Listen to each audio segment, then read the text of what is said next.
ঠিক আছে, অনেক জাজরা মনে করেন, অনেক জুডিশিয়ারির অনেক সিনিয়র মানুষরা মতামত দিয়েছেন যে জুডিশিয়ারিকে পলিটিক্সের মধ্যে আনাটা ঠিক হচ্ছে না। Judiciary should be above everything, above judiciary independence রাখতে হবে এবং তাদের সম্মান এবং পবিত্রতা রক্ষা করতে হবে। কাজে এখানে অন্য কাউকে দেওয়ার ব্যবস্থা করো। আমি এখানে প্রস্তাব করতে চাই এই প্রেসিডেন্টকে, যে 3/4 মেজরিটির প্রেসিডেন্ট, ওনাকে এই জায়গায় কেয়ারটেকার সরকারের প্রধান হিসাবে দায়িত্ব পালনের জন্য মনোনয়ন দেওয়া যেতে পারে। উনি কেয়ারটেকার সরকারের পরবর্তী সরকার আসবে, পরবর্তী সরকার গঠন করার পরে আবার প্রেসিডেন্ট কে হবে না আবার ঠিক হবে, অথবা উনাকে রাখতে চলে রাখবেন। দুইবারের বেশি উনি থাকতে পারবেন না।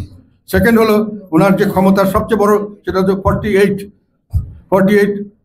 আর্টিকেল 48-এর 3 নম্বরে বলা আছে উনি শুধু প্রধানমন্ত্রী নিয়োগ এবং চিফ জাস্টিস নিয়োগ ছাড়া আর সব ব্যাপারেই ওনাকে প্রধানমন্ত্রীর মতামত দিয়ে করতে হবে।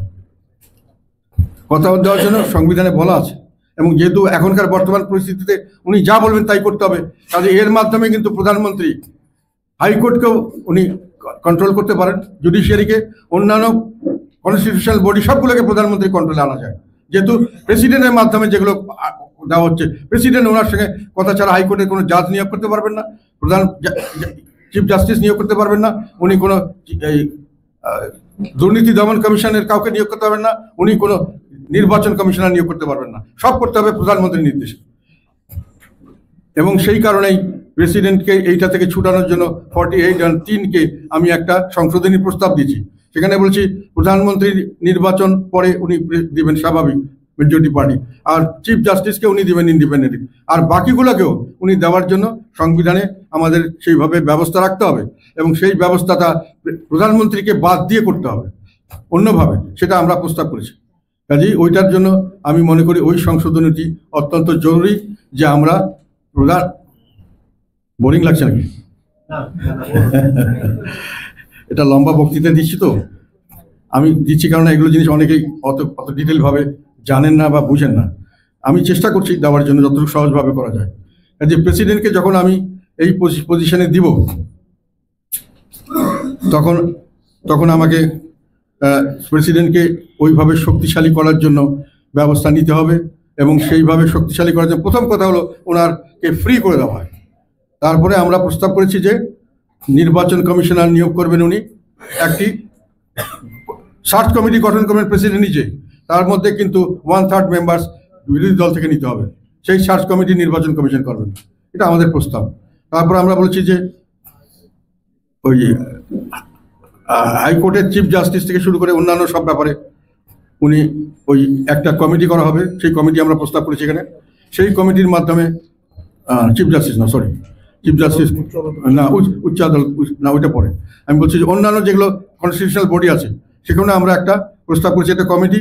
সেই কমিটিতে বলা আছে যে কে কে থাকবেন, আমাদের প্রস্তাব যে ওনারা একটা রিকমেন্ডেশন দেবেন, উনি ওইসব কমিটিতে উনি নিয়োগ দেবেন।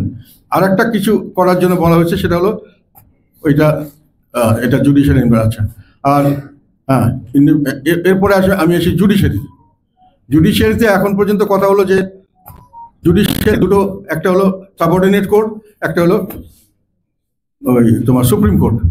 এখন সাবঅর্ডিনেট কোর্ট 109 ধারাতে বলা আছে যে এটা সম্পূর্ণভাবে চিফ জাস্টিসের কন্ট্রোলে থাকবে, মানে সুপ্রিম কোর্টের অধীনে থাকবে। আবার 116-তে বলা আছে এর ট্রান্সফার সাবঅর্ডিনেট কোর্ট, যেটা লোয়ার কোর্ট, সবকিছু চিফ জাস্টিসের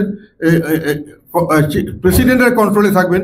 এদের সমস্ত ম্যাজিস্ট্রেট যারা লোয়ার জুডিশিয়ারি, তাদের ট্রান্সফার, প্রমোশন, তাদের সবকিছু করবেন প্রেসিডেন্ট। আবার এখন বলা আছে যে প্রাইম মিনিস্টার পারমিশন ছাড়া পারবেন না, তার মানে সরাসরি প্রাইম মিনিস্টারের ল মিনিস্ট্রি এখন এগুলো দেখাশোনা করে। Lower court is completely controlled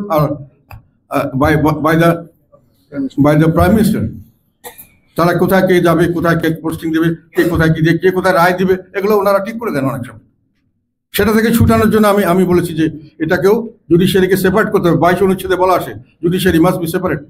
সেখানে 109-কে রাখতে হবে, 116-কে বাতিল করে দেন, এবং 109-কে আপনি বলেন যে ওইটার শুধু লোয়ার কোর্টটা নয়, লোয়ার কোর্টের জন্য একটা সেক্রেটারিয়েট করতে হবে সুপ্রিম কোর্টে, তার আন্ডারে, এবং তার ভিতরে যে হাইকোর্টের যে ডিভিশন সেটা অলরেডি করছেন তারা, সেটাও তারা করবেন। কোর্ট সম্পূর্ণ সেপারেট হবে from the control of the executive.